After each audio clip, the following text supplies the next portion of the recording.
Hello! And we are back once again to talk about another JRPG for JRPG month. And the game I want you to play is Lost Sphear.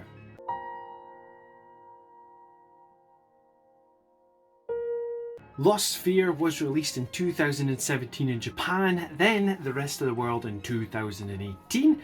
It did go to various consoles like the PlayStation and the Switch, and was released by Tokyo RPG Factory through Square Enix. And in this game, you'll be following the main protagonist, Katana and pals, as they restore the world, which is disappearing around them.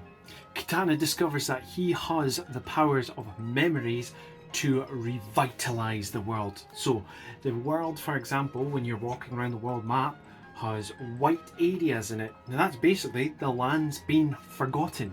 So, your task is to And with the power of memories, Katana will bring back these lost areas within the world. And these characters will go on a journey to find out why this is actually happening to the world, and will try to stop it. Kinda your standard JRP affair.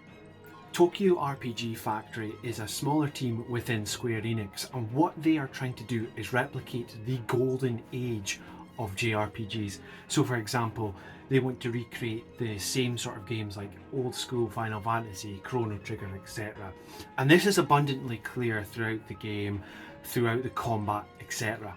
So there is a world map that your characters will scroll through, and there is a turn-based combat system which is heavily inspired by Chrono Trigger. So whilst you're in battle, you will be able to move your character about to see where the attacks will actually land and what's going to actually be the best strategic placing for that character. And later on in the game, you will actually be able to unlock armoured suits for these characters, which is awesome. Now, this is trying to replicate those old school JRPGs, even down to the graphics, because they are using sort of, I don't want to use the word, but they've got chibi style character models. Doesn't bother me, to be honest with you, and it does give you that old school feeling. This is actually the second outing from Tokyo RPG Factory, with their first entry being I Am Setsuna. Now let's be clear here, you do not have to play that game to understand Lost Sphear. It is a completely different game, completely different set of characters. It's totally separate from that.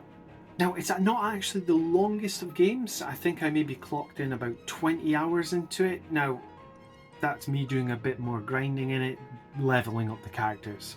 The game is usually quite cheap to buy second hand. Now, my last checking of this, you can get it usually for about £12 to £15 physical for the Nintendo Switch. And generally what you do find is that the Switch games are usually a bit more expensive than your PlayStation games, so it's always worthwhile keeping an eye out. Also, the music in this game is awesome. So anyway, have you played Lost Sphear, or maybe thinking about playing it now? Let me know down below. And please help me grow the channel by liking, sharing and subscribing. But as always,